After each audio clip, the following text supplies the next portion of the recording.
ஒரு காலத்தில் வெறும் ஹீரோவை திரையிலேருந்து பார்த்தா அதனால் அவனுக்கு ஒரு மயக்கம் இருந்துச்சு. இன்றைக்கி ஒவ்வொருத்தரும் தானே ஹீரோங்கிற லெவலுக்கு மேலே வந்திருக்கிறான். அதனால் அந்த 77 காலம் வேறு, 2026 காலம் வேறு. ஆனால் அவர்களால் கடைசி வரையில் தாக்கு பிடித்து நிற்க முடிகிறதா என்ற கேள்வி எழுகிறது. ரசிக பட்டாளம் என்பது வேறு, அரசியல் விழிப்புணர்வு பெற்ற களப்பணியாளர்கள் என்பது வேறு.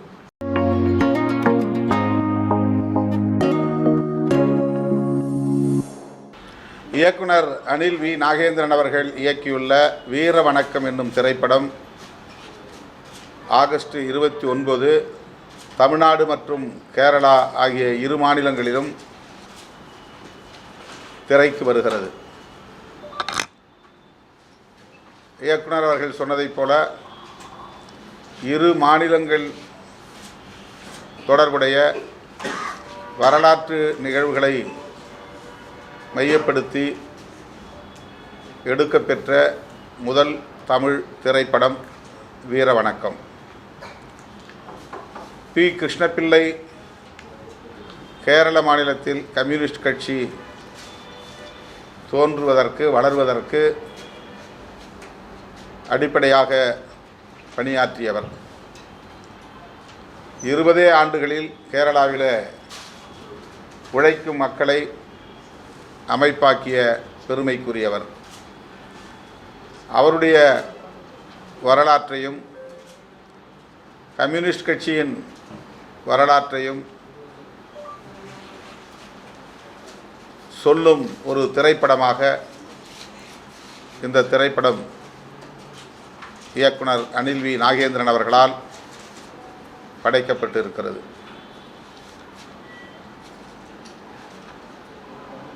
அந்த மாநிலத்திலிருந்து இந்த மாநிலத்திற்கு வந்து அவர்கள் வாழ்ந்த காலத்தில் 2 மாநிலங்களிலும் முற்போக்கு சிந்தனையாளர்களை வளர்ப்பதற்கு அவர் அரும்பாடுபட்டிருக்கிறார். சமுத்திரக்கனி, பரத், ரித்தேஷ் ஆகிய 3 ஹீரோக்கள் இந்த படத்தில் குறிப்பிடத்தக்க கதாபாத்திரங்களை ஏற்று நடித்திருக்கிறார்கள். சுரபிலட்சுமியும் நடித்திருக்கிறார். அரசியலில் ஆர்வமுள்ளவர்கள், நேர்மையாக மக்களுக்கு பணியாற்ற விரும்புகிறவர்கள், தியாகம் செய்யும் தொண்டுள்ளத்தோடு பணியாற்றக்கூடியவர்கள் கம்யூனிஸ்டுகள் என்பதை இந்த திரைப்படம் உறுதிப்படுத்துகிறது. அதற்கு பி. கிருஷ்ணபிள்ளை அவர்களின் வாழ்க்கை நமக்கு ஒரு சான்றாகவும் சாட்சியமாகவும் இருக்கிறது. இதுபோன்ற திரைப்படங்கள் இந்த காலகட்டத்தில் தவிர்க்க முடியாத ஒரு தேவையாக இருக்கிறது.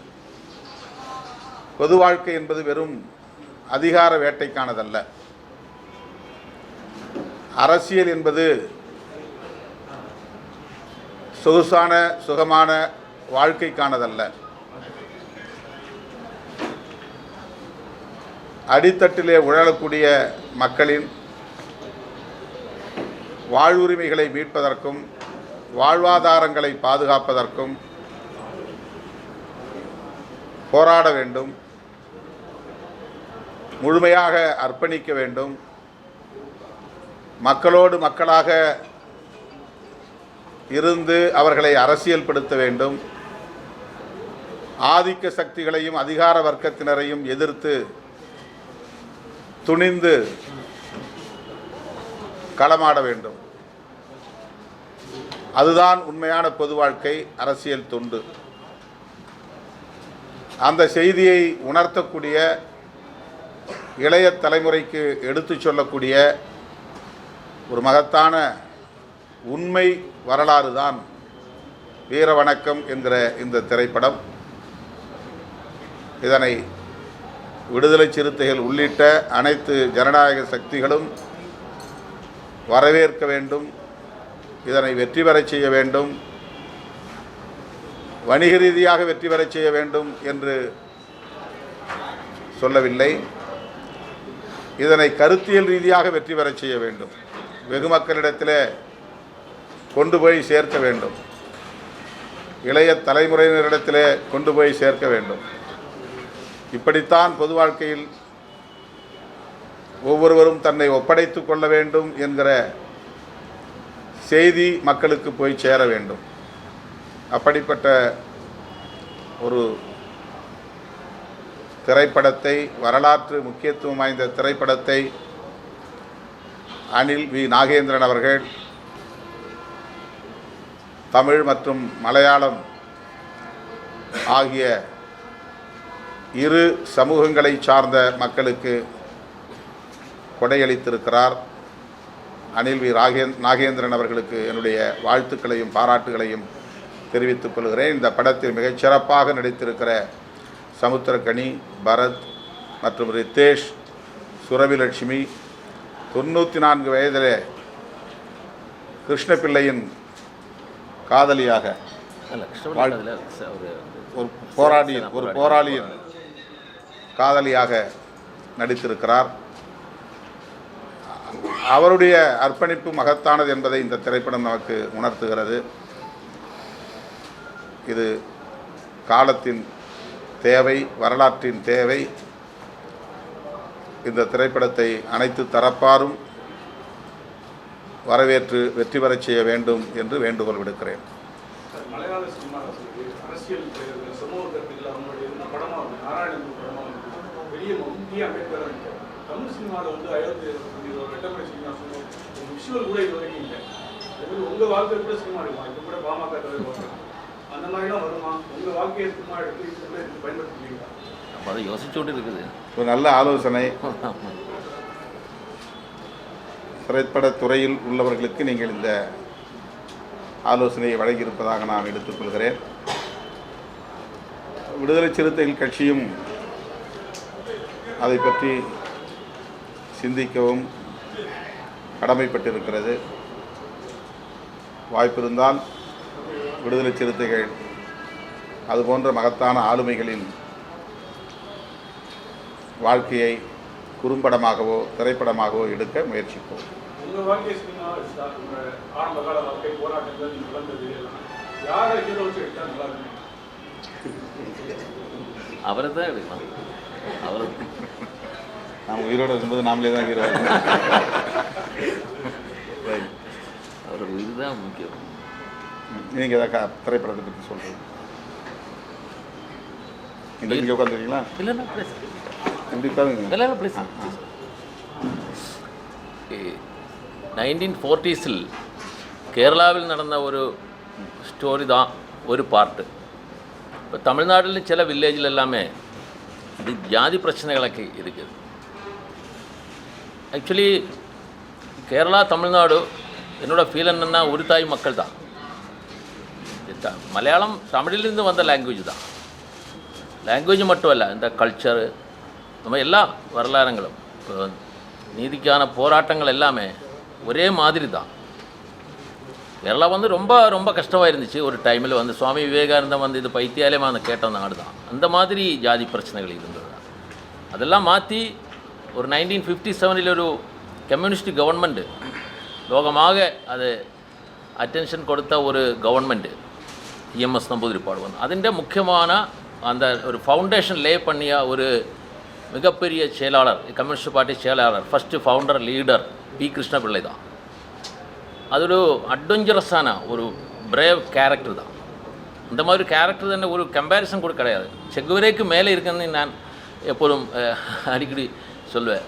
ஓகே, அந்த மாதிரி 42 இயர்ஸில் இறந்து போகும்போது இந்த நிறைய ஜாதி சூப்பர்ஸ்டிஷன்ஸு, ஜாதி பிரச்சனைகள், ஃபியூடலிசம் எல்லாமே மாற்றி ஒரு கம்யூனிஸ்ட் கவர்மெண்ட் கொண்டு வந்ததில் ஒரு முக்கிய ரோல் அவருக்கு இருக்குது. அவர் தான் அது அந்த கிருஷ்ணபிள்ளையோட ஸ்டோரி. அவரோட பொண்ணு தமிழ்நாட்டுக்காரி தான். அதுக்கு யாருக்கும் அது தெரியுமா டவுட் இருக்குது. அவர் கன்னியாகுமரி ஊர் தான், தங்கம்மா. அவர் தமிழ்நாடோட மருமகன் தான். அந்த ரெலவன்ஸ் கூட இருக்குது. அந்த ஒரு பீரியடில் நடந்த பிரச்சனைகளை நம்ம காமிச்சு இந்த தமிழ்நாட்டில் இந்த இந்த இந்த இந்த இந்த ப்ரெசன்ட் சிச்சுவேஷனில் இருக்கிற சில ப்ராப்ளம்ஸ் இப்போ நிறைய பிரச்சனைகள் நம்மளோட நியூஸ்லலாம் பார்த்து கொண்டு இருக்குது. ரொம்ப கஷ்டமான நியூஸுகள் இருக்குது. எதுக்கு இந்த மாணவன் இந்த பெரியாரோட சிந்தனைகள் இருக்கின்ற முற்போக்கு சிந்தனைகள் இருக்கின்ற ஊரில் இந்த மாதிரி எப்படி வந்தது நமக்கு ஒரு டவுட் வருது. அதெல்லாம் சேர்த்தா நம்ம எல்லாம் ஒரு தாய் மக்கள் தான், நம்ம சேர்ந்தா தான் கருத்தாக இந்த முற்போக்கு சிந்தனை தான் நம்ம அடித்தரை. இதெல்லாம் காமிക്കുന്ന ஒரு യുണീക്ക് മൂവി എന്ന് നിனைக்கிறேன். நிறைய വർഷങ്ങൾ എടുത്താச்சு ഇതിൻ്റെ റിസർച്ചുക്ക്, ഇതിൻ്റെ റിഹേഴ്സലുക്ക്, ഇതിൻ്റെ லொக்கேஷன் மேக்கிங்னா 6 கிலோமீட்டர் ஸ்பான்டேனியஸ் செட்டு தான், கிராஃபிக்ஸ் கிடையாது. ஃபிலிம் பார்த்தா தெரியும். 26க்கு ப்ரிவ்யூ அந்த ப்ரெஸ் ஷோ வச்சுருக்குது பிரசாதில். உங்களுக்கு பார்க்கும்போது தெரியும். இவரே பார்த்துட்டாரு சார். அவர் பார்த்ததுக்கப்புறம் அவர் ரெஸ்பான்ஸ் தான், அவர் ஆதரவு தான் இந்த ஃபிலிமோட ஒரு முக்கியமான கருத்து, நம்ம சக்தி தான் இது. சினிமாவோட முக்கியத்துவத்தை வந்து நீங்கள் அழகாக ரொம்ப ஆனால் சமீபமாக வெளியாகிற படங்கள்லாம் பார்த்தீங்கன்னா வன்முறை களத்தை நோக்கி போகிற மாதிரி வன்முறைகள் அதிகமாக இருந்தால் தான் அந்த படங்களுக்கு வந்து மார்க்கெட் இருக்கு அப்படின்ற மாதிரி ஒரு நிலை. ஒரு அரசியல் தலைவராக நீங்கள் எப்படி பார்க்குறீங்க? வணிக நோக்கில் எடுக்கப்படுகிற திரைப்படங்களில் வன்முறை என்பது ஒரு உத்தியாக இருக்கிறது. காதல், டூயட் என்பதைப் போல வயலன்ஸ், பெரிய அளவில் கதாநாயகன் வில்லன்களோடு மோதுகிற காட்சிகள், இரத்த களரிகள், இவையெல்லாம் இளைஞர்களை ஈர்க்கும் என்கிற அடிப்படையில் வலிந்து திணிக்கப்படுவதாக நான் பார்க்கிறேன். அப்படி மக்கள் எதிர்பார்க்கிறார்கள் என்று சொல்ல முடியாது. இது வந்து திரைப்படத்துறையில் இருப்பவர்கள் மக்கள் மீது திணிப்பதாகத்தான் நான் உணர்கிறேனே தவிர மக்களுடைய எதிர்பார்ப்பது அல்ல. இப்போ வீரவணக்கம் போராட்டங்களை, அடக்குமுறைகளை காட்சியாக்கி இருக்கிறார்கள்.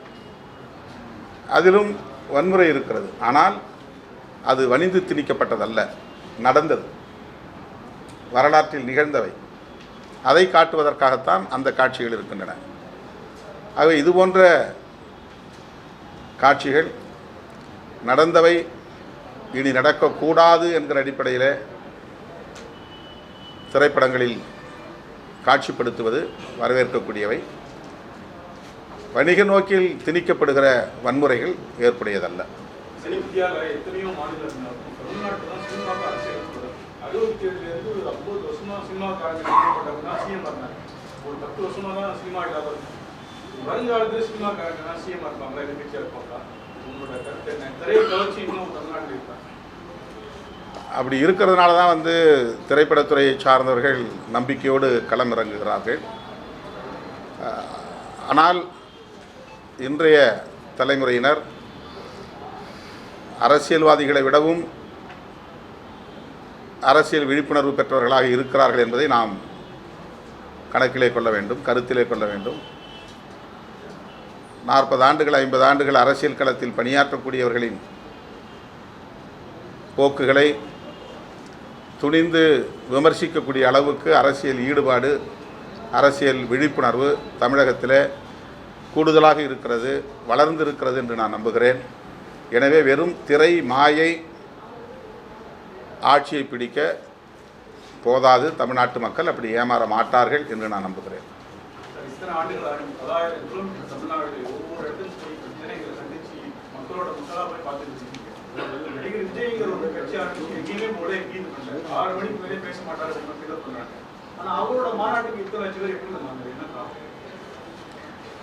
லட்சக்கணக்கிலே மக்கள் திரளுவது என்பது திரைப்படத்தில் புகழ்பெற்ற செல்வாக்கு பெற்ற கதாநாயகர்களுக்கு இயல்பான ஒன்றுதான்.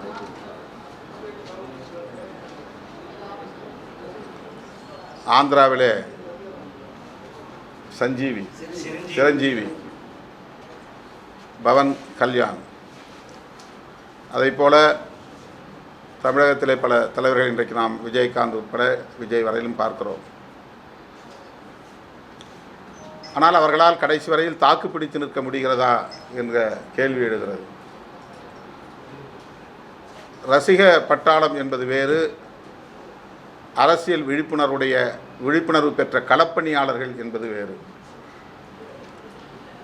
சில லட்சம் பேர் போதாது ஆட்சியை கைப்பற்றுவதற்கு. 5 லட்சத்திலிருந்து 10 லட்சம் பேர் ஒரு இடத்திலே திரண்டால் உங்களுக்கு பிரமிப்பை உருவாக்கும்.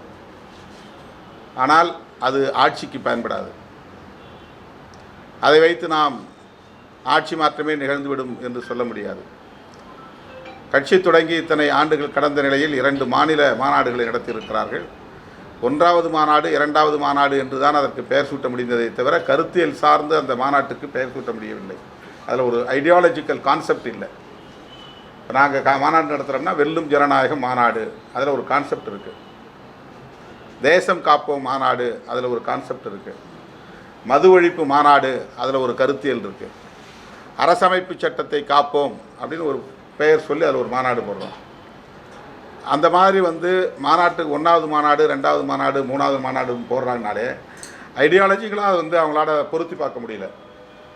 இந்த கான்ஃபரன்ஸ் ஃபார் வாட் பர்பஸ், இந்த ஐடியாலஜிக்கல் பொருத்தப்பாடுங்கிறது இல்லை. அதில் 3 மணி நேரமோ 4 மணி நேரமோ நிகழ்ச்சி நடந்தது.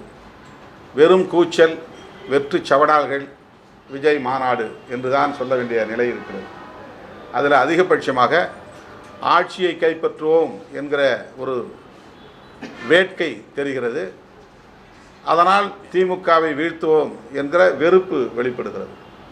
மற்றபடி அதில் அரைத்தமாவே புளித்தமாவே அரைக்கிற ஒரு மாநாடாகத்தான் அது முடிந்ததை தவிர, போன மாநாட்டில் சொன்னது ரைட், இந்த மாநாட்டில் அடுத்த ஒரு டெவலப்மெண்ட் இருக்கணும், நாங்கள் என்ன செய்ய போகிறோம் அப்படிங்கிறது இருக்கணும்.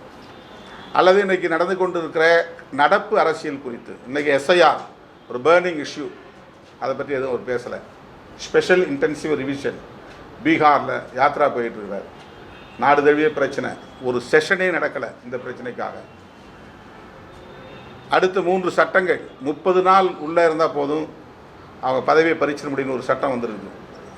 அது தொடர்பாக 3 சட்டங்கள் வந்திருக்கு. இந்த சட்டங்கள் பற்றி அவங்களுடைய நிலைப்பாடு என்ன சொல்லலை. தமிழ்நாட்டில் தூய்மை பணியாளர்கள் பிரச்சனை இப்போ பெரிய அளவில் விவாதிக்கப்பட்டது. அதை பற்றி அந்த கருத்தும் இல்லை. தமிழ்நாடு உட்பட இந்தியா முழுவதும் ஆணவ கொலைகள் அதிகரித்து கொண்டிருக்கின்றன, ஹானர் கில்லிங்ஸ். அதை பற்றி அவங்க நிலைப்பாடு என்ன தெரியல. பெரியார் என்ன சொன்னார், அதை சார்ந்த எந்த பேச்சும் இல்லை. அம்பேத்கர் எதற்காக பாடுபட்டார், அதை சார்ந்த எந்த கருத்தும் இல்லை. வெறும் திமுக வெறுப்பு, ஆட்சி அதிகாரம் என்கிற நிலையில் தான் ஒரு மாநாடு நடந்து முடிந்திருக்கிறது. எனவே அவங்க ஐடியாலஜிகளோடு இன்னும் சிங்க்ரனைஸ் ஆகலை. 1977 எம்ஜிஆரும் இதே மாதிரி தான் திமுகவை எதிர்த்து சொல்லி நடிகராக ஆனால் செஞ்சு காமிச்சார் 77. அதே மாதிரி விஜய் இப்போ சொல்கிறார் திமுக அந்த அடுத்த வருஷம் தேர்தல் எப்படி இருக்கு? எம்ஜிஆர் காலத்தில் இருந்த மாதிரி மக்கள் இல்லை. இப்போ இன்றைக்கி இருக்கிறவங்க ஒவ்வொருத்தரும் ஹீரோ, ஒவ்வொருத்தரும் ஜேர்னலிஸ்ட். இன்றைக்கி மீடியா சொல்கிறத நம்பிக்கிட்டு இருக்கிற மக்களாக இல்லை. ஒவ்வொருத்தரும் மீடியா பர்சனாக மாறிட்டான். ஒரு காலத்தில் வெறும் ஹீரோவை திரையிலேருந்து பார்த்தா அதனால் அவனுக்கு ஒரு மயக்கம் இருந்துச்சு.